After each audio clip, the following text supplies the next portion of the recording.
होगा, जिसका ऐलान अमेरिका के राष्ट्रपति डोनाल्ड ट्रंप ने किया है। ट्रंप ने सोशल मीडिया पोस्ट पर दावा किया है कि इजराइल और ईरान के बीच पूरी सहमति बन गई है।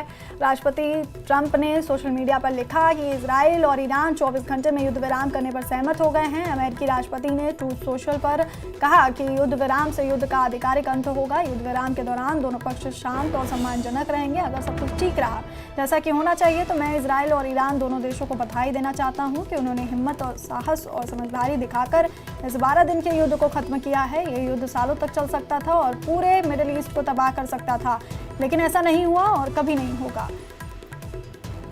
तो सीज़फायर का यहाँ पर ऐलान किया गया। अमेरिकी राष्ट्रपति डोनाल्ड ट्रंप की तरफ से सोशल मीडिया पर उन्होंने इसका ऐलान किया, लेकिन इस ऐलान के बावजूद इजराइल की तरफ से ये दावा किया गया कि ईरान की तरफ से सीज़फायर का उल्लंघन किया गया। इजरायली मीडिया का ये दावा है कि ईरान ने सीज़फायर का उल्लंघन करते हुए फिर से हमले किए। उत्तर और दक्षिण इजराइल में हमले के अलर्ट सुने जा रहे हैं। ताज़ा हमलों में इजराइल के नेवटिम बेस को निशाना बनाया गया है। तेल अवीव, हाइफा, गैलीली में लगातार धमाके।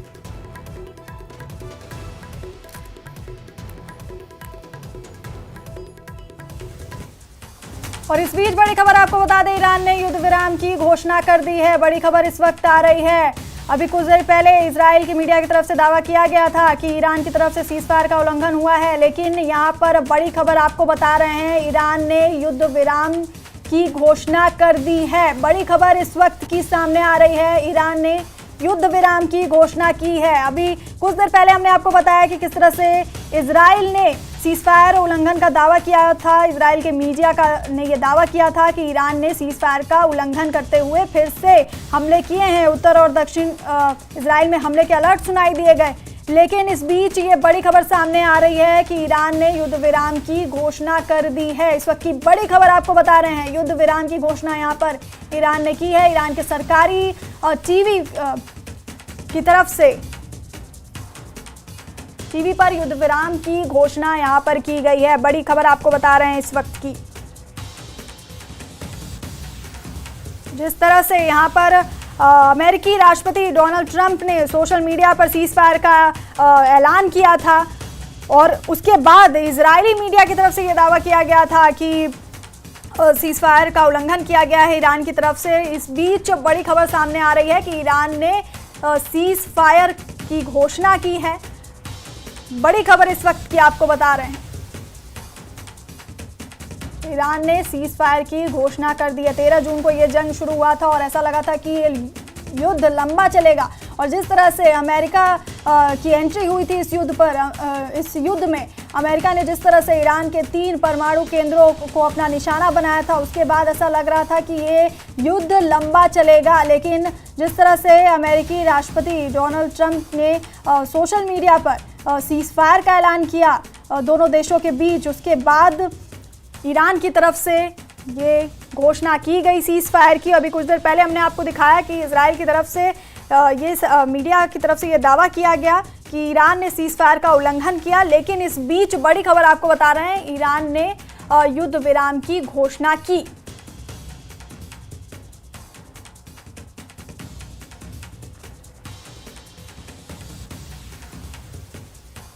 तो बड़ी खबर इस वक्त की आपको बता रहे हैं, ईरान की तरफ से युद्ध विराम की घोषणा की गई है। सरकारी टीवी पर, ईरान के सरकारी टीवी पर युद्ध विराम की घोषणा की गई। बड़ी खबर सायरन्स बज गई हैं फिर से, यानी फिर से अटैक हो सकते हैं, फिर से अटैक हो सकते हैं, फिर से siren. Can you show me the siren? What is written? Please do come. What is written? What has happened? It's written. Okay. What's written? We are now live. They want.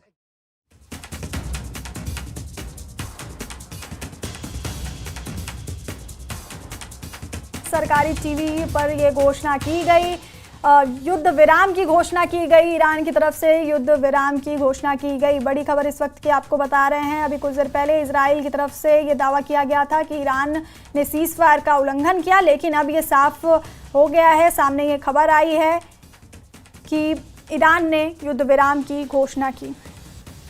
और इसी खबर पर हमारे एडिटर शैलेंद्र वांगू हमारे साथ phone line पर हैं। शैलेंद्र, अभी थोड़ी देर पहले इजरायली मीडिया की तरफ से ये दावा किया गया था कि ईरान ने सीजफायर का उल्लंघन किया, लेकिन इस बीच ये जो बड़ी खबर सामने आ रही है कि ईरान ने भी युद्ध विराम की घोषणा कर दी है। देखिए, बिल्कुल इस पूरे मामले को लेकर सबसे पहले डोनाल्ड ट्रंप की तरफ से बीच रात के करीब 3 बजे के आसपास एक पोस्ट उन्होंने किया, जहां पर उन्होंने कहा है कि दोनों देशों ने सीजफायर के लिए हामी भर दी है। और उन्होंने हालांकि शर्त ये बताई कि जो ये सीजफायर होगा उसमें पहले 12 घंटों के लिए ईरान इसका फॉलो करेगा, उसके 12 घंटे बाद इजराइल फॉलो करेगा और 24 घंटे बाद पूरी तरह से सीजफायर इंप्लीमेंट हो जाएगा। इस तरह की सहमति बनी थी और सुबह 4 बजे लोकल टाइम की बात थी जब ये सीजफायर होना था। लेकिन जिसके बाद हमने लगातार देखा है कि इजराइल और ईरान दोनों की तरफ से सीजफायर की घोषणा के बाद भी इस तरह के अटैक होते रहे। अभी भी जो तस्वीरें इजराइल से आ रही है, जहां पे माना जा रहा है कि वहां पे अभी भी कुछ मिसाइल अटैक्स हुए हैं, वहां पे अफरा तफरी का माहौल है, कुछ धमाके सुनाई दिए हैं शहर के अंदर इजराइल तेल अवीव में। और वहीं अब इसी बीच ईरान के प्रेस टीवी है, जो वहां का सरकारी जो चैनल है, उनकी तरफ से ये कहा गया है कि सीजफायर के लिए ईरान भी तैयार हो जाए। लेकिन अगर ये होता है, अभी तक तो घोषणा तो हो गई है, ट्रंप ने एक बार फिर दावा किया है सीजफायर की घोषणा हो गई है, इजराइल ने भी माना है और इसी बीच ईरान ने भी ये कहा है। तो ये करीब 13 दिनों तक ये चला है ईरान और इजराइल के बीच में। हालांकि इसमें हस्तक्षेप इसमें मेडल किया था बीच में अमेरिका की तरफ से अब से 2 दिन पहले। तो ऐसे में अब देखना ये होगा कि ये अगर बातचीत की मेज पर आते हैं, क्या ईरान अपने न्यूक्लियर प्रोग्राम से पीछे हटेगा या फिर कोई और शर्त रखी जाएगी, क्योंकि अमेरिका ने साफ कर दिया था कि ईरान जो है वो न्यूक्लियर प्रोग्राम को जारी नहीं रख सकता है और यही एक इकलौती शर्त है कि इस युद्ध विराम के लिए ये मुमकिन हो पाया है। तो ऐसे में क्या ईरान की शर्तें मानने को तैयार होगा या नहीं होगा, क्योंकि कल शाम को जिस तरह से कतर में जो एयरबेसेस हैं अमेरिका के, उस पर अटैक करने की कोशिश की गई थी ईरान की तरफ से, जिसको हालांकि विफल कर दिया गया और माना यह जा रहा है कि एक फिक्स मैच था। और ट्रंप ने दावा किया है कि ईरान ने पहले ही कन्वे कर दिया था कतर को भी और अमेरिका को भी, तो इस तरह की कार्रवाई करने वाला, जिसके चलते वहां पर कोई नुकसान नहीं हुआ और उनकी मिसाइल को इंटरसेप्ट कर लिया गया था। लेकिन ऐसे में अब अगर सीजफायर इंप्लीमेंट हो जाता है तो ये राहत की बात होगी पूरे मिडिल ईस्ट के लिए, क्योंकि लगातार ये एस्केलेट होता जा रहा था और माना जा रहा था कि ये एक रीजनल कॉन्फ्लिक्ट में तब्दील हो सकता है। लेकिन फिलहाल इस तरह की खबर आ रही है, खुद डोनाल्ड ट्रंप इस बात का दावा कर रहे हैं कि सीजफायर हो चुका है और ईरान ने भी इस बात का दावा किया है और ये घोषणा की है कि सीजफायर के लिए वो तैयार है। लेकिन इसके बाद अब जो इजराइल और ईरान के बीच में जो पिछले दिनों में जो कुछ भी बीता है उसे रिकवर करने के लिए क्या कुछ किया जाएगा और बातचीत की अगर मेज पर ईरान आता है तो उसमें अब कंडीशंस क्या होंगी, ये देखने वाला दिलचस्प रहेगा। और साथ ही साथ हमने ये भी देखा है कि भारत लगातार वहां से इवैक्यूएट कर रहा था। आज भी एक उड़ान आज सुबह 8:30 बजे पहुंची है यहाँ दिल्ली, जिसमें ईरान से कुछ और लोगों को, कुछ और भारतीयों को सुरक्षित बाहर निकाला जा चुका है। तो ये ऑपरेशन आगे इजराइल से भी जारी रहेगा। हालांकि कल रात जो उड़ान आनी थी रात 11:30 बजे, वो नहीं आ पाई क्योंकि कतर का एयरस्पेस बंद कर दिया गया था। उस पूरे रीजन में डेवलपमेंट हो रही थी, जिसके चलते वो फ्लाइट इजराइल की जो पहली फ्लाइट आनी थी वो नहीं आ पाई। लेकिन फिलहाल अगर ये सीजफायर होता है तो चीजें वापस मामूल की तरफ जाती हुई नजर आ रही है। जी शैलेंद्र, और जिस तरह से अभी ईरान की तरफ से युद्ध विराम की यहाँ पर घोषणा की गई, लेकिन कुछ वक्त पहले जब ये सीज फायर का यहाँ पर ऐलान किया गया था तो ईरान के जो विदेश मंत्री हैं उनकी तरफ से ये बयान सामने आया था जिसमें ये कहा गया था कि सीज फायर पर अभी कोई समझौता नहीं हुआ है। तो ऐसे में अभी युद्ध विराम की ज़रूर घोषणा यहाँ पर की गई है ईरान की तरफ से, लेकिन क्या सवाल तो अब भी यही है कि क्या ये सीज फायर सचमुच में लागू हुआ है या ये बस अभी दिखाने के लिए ये चीज़ की गई है। सीज फायर की घोषणा जब ट्रंप की तरफ से सामने आई उसके बाद हमने देखा है कि इजराइल की तरफ से भी हमले हुए हैं ईरान पर, जिसमें यह दावा किया गया है कि ईरान के एक और न्यूक्लियर साइंटिस्ट की कल रात को ही मौत हो चुकी है इन हमलों में। और उसके बाद हमने ये भी देखा है कि इजराइल के कई शहरों में सायरन बजे हैं, जिसके बाद वहां पर लोगों को बंकरों की तरफ भागना पड़ा है और वहां पर भी कुछ एक मिसाइल स्ट्राइक्स हुए हैं। लेकिन इसी बीच ईरान के विदेश मंत्री के 2 ट्वीट्स हैं जो बहुत महत्वपूर्ण है। पहले ट्वीट में उन्होंने ये कहा कि जो सीजफायर है उसके लिए वो तैयार नहीं हुए हैं और ये जंग की शुरुआत इजराइल ने की थी, तो इसको बंद करने की जिम्मेदारी ईरान की नहीं है, इसका कर उन्होंने ट्वीट किया था। उसके ठीक 17 मिनट बाद उन्होंने एक और ट्वीट किया जहां पे उन्होंने कहा है कि जो ईरानी फोर्सेज हैं वो आखिरी मिनट तक, आखिरी पल तक वो उन्होंने अपना कर्तव्य निभाया है और यही कारण है कि ईरान एक मजबूत देश है। इस तरह उन्होंने ट्वीट किया था। कहीं ना कहीं इशारा इसी तरफ था लास्ट मिनट का, जहां उन्होंने जिक्र किया सुबह 4 बजे तक, यानी कि ईरान इस वक्त के लिए तैयार हो चुका था कि वो सीज फायर के लिए मानेगा। लेकिन अब देखना ही होगा कि क्योंकि सीज फायर की घोषणा के बाद अभी सीधे तौर पर ईरान और इजराइल के बीच में जो अटैक्स हैं वो फिलहाल इमीडिएटली बंद होते नजर नहीं आ रहे हैं। हालांकि माना जा रहा है कि ये लास्ट मोमेंट्स है जहां पर ये दोनों अपना वर्चस्व दिखाने के लिए, अपनी ताकत दिखाने के लिए ये कार्रवाई करेंगे। लेकिन अल्टीमेटली अगर ईरान की तरफ से इस बात की घोषणा होगी, क्योंकि प्रेस टीवी वहां का जो ईरान का जो सरकारी चैनल है वो ईरान की जो सरकार होती है, ईरान के जो वहां का जो रूल है उसके हिसाब से ही वो बात अपने सामने रखते हैं। तो माना जा रहा है कि अगर ये ईरान की तरफ से भी घोषणा हो चुकी है तो जाहिर तौर पर इसके बाद अब सीज फायर इम्प्लीमेंट हो जाएगा। लेकिन एक्चुअल इम्प्लीमेंटेशन कब तक हो पाएगा ये अभी क्लियर नहीं है, क्योंकि अभी भी वहां पे कुछ एक्शन दिखाई दे रहा है इजराइल की तरफ से खास तौर से।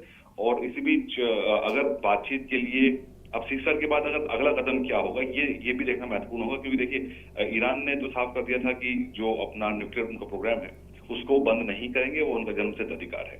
लेकिन अब इसके बाद अगर वो बातचीत की मेज पर आएंगे, वो किसके साथ बातचीत होगी, किस फॉर्मेट में बातचीत होगी। हालांकि अमेरिकी राष्ट्रपति की तरफ से ये भी कहा गया है कि सीज फायर जो है वो कतर के तौर पर कतर ने एक मीडिएशन किया था दोनों के बीच में, जिसके बाद ये मुमकिन हो पाया है।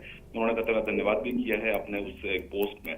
तो ऐसे में अब देखना ही होगा कि अब आगे क्या होगा, क्योंकि ईरान अपना प्रोग्राम बिल्कुल बंद कर देगा या फिर कोई शर्तों के साथ इस प्रोग्राम को जारी रखा जाएगा। क्योंकि हम लगातार देख पा रहे हैं कि ईरान के न्यूक्लियर प्रोग्राम को लेकर लगातार उस पर दबाव रहा है, उस पर सैंक्शन लगाई जाती रही है सालों साल, और बातचीत की मेज पर भी ईरान आया था। लेकिन जब ये बातचीत चली रही थी तभी उस पर इसराइल ने हमला कर दिया था। हालांकि दावा इसराइल का है कि वहां पर न्यूक्लियर जो साइट्स है उनमें एनरिचमेंट बहुत तेजी से हो रहा है, जिसके बाद वो न्यूक्लियर बॉम्ब बनाने में कामयाब हो जाएंगे।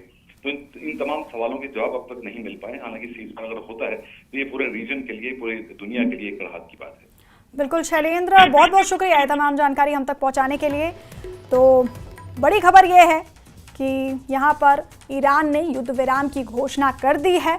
सरकारी टीवी के माध्यम से ये घोषणा की गई है। हालांकि कुछ वक्त पहले इजराइल की तरफ से ये दावा ज़रूर किया गया था, इजरायली मीडिया की तरफ से, कि सीज़ फायर का यहाँ पर उल्लंघन ईरान की तरफ से किया गया। इजरायली मीडिया ने ये दावा किया था कि ईरान ने सीज़ फायर का उल्लंघन किया और उत्तर और दक्षिणी इजराइल में हमले के अलर्ट भी सुने जा रहे थे। लेकिन ऐसे में जो बड़ी खबर सामने आई है वो ये है कि ईरान ने युद्ध विराम की घोषणा कर दी है। रुकेंगे बहुत